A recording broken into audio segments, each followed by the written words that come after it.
All right, so here we have the Snanlen Electric Bug Zapper.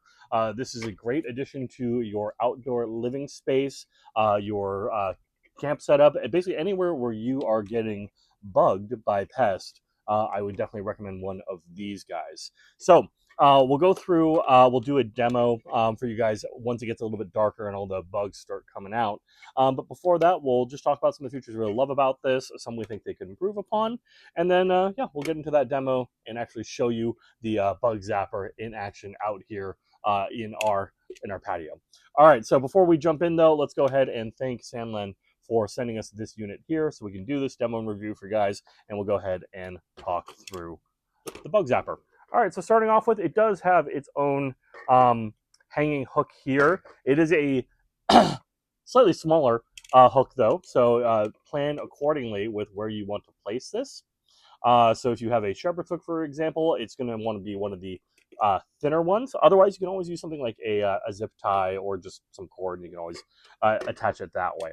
This is going to be a 15-watt replaceable LED bulb. That's what actually brings all of the little creepy crawlies towards it, is that light, that blue light that they like coming towards. So if that light ever does go out, you can replace it. As far as the bulb itself, it is going to be an LED bulb, not incandescent. That's what you want for bug zappers nowadays. It does help with the weatherproofing as well. This is going to be IPX4, which means you can put it out while it's raining.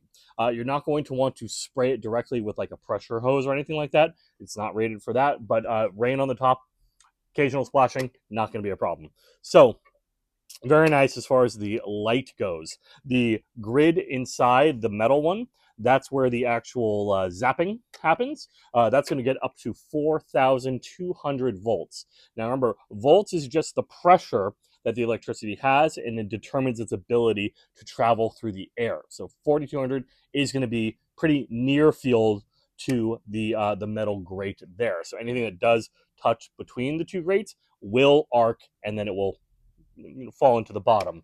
That said, it's not putting out a ton of amperage, which is actual electrical current that does damage to, say, humans. I wouldn't touch it. I don't recommend touching it. Do not touch it. But just know that the voltage is simply just how easily it's going to want to move between two places. Okay, next we have the outside mesh, which is really there to prevent humans from touching it with their hand. So you can see there, even if I try to put my finger through, I really can't, which is exactly what you want. On the bottom, we have the cleaning area. So all the bugs will fall into this little tray here. You can pop the tray out, and then you can clean that and replace it just like that. All right, so something that I do recommend is if you are putting this outside, either on a patio or a deck or anything like that, or your camper, I just leave the tray off. You just let the bugs fall out.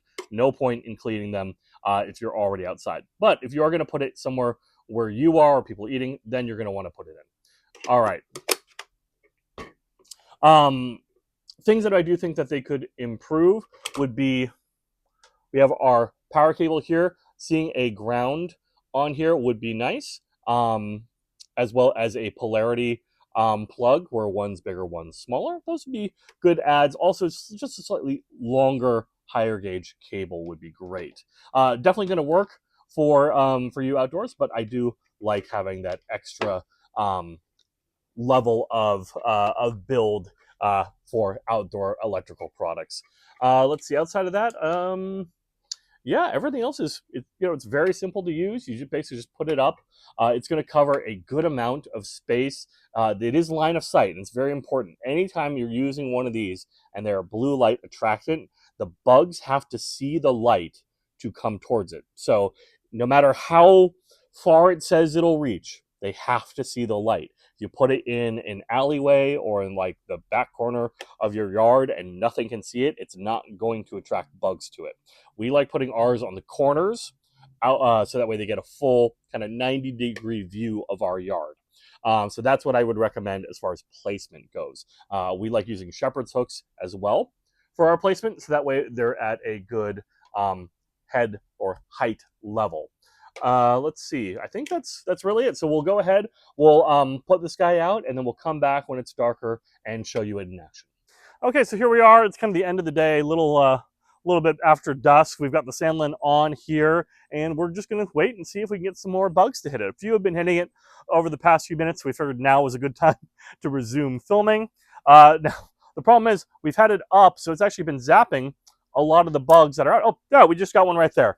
So you can see how they're attracted to the blue light. And again, because that is a LED, we're going to get better weatherproofing on it, and it is also going to be replaceable if we ever do need to replace it. So if it starts becoming too white, or if the insects stop being attracted to it, you can always replace the bulb. Now I'm going to pull the bottom off, and there we go. That way, as we leave it on, any bugs, like, oh, quite a few in there. Any bugs that do go in will fall out the bottom rather than building up in the little cup. Because I will say, especially here in East Tennessee, you do not want a massive pile of bugs building up in your bug zapper. Whenever we do, we just use a leaf blower and get them all out there, but you can get quite a few. So if you have any issues with things like mosquitoes, crane flies, ladybugs, all sorts of things will be attracted to this light. We do recommend putting them near, but not in the area that you're going to be sitting. And that, again, they are line of sight based, so the bug has to be able to see the light to be attracted to it. So something on the far side of our house can't see this light. It doesn't matter how close it is, it won't be able to be attracted. It has to be able to see the light. And you can see actually quite a bit is going on there right now. You can also see, never recommend doing this, if I touch the grate, nothing. Again, don't do that, but the grate is fine. It's the inside grid that actually applies the voltage to the insect. All right, so there you go. That is the Snanlen Bug Zapper, 4,200 volts of electricity, keeping the bugs out of your living space.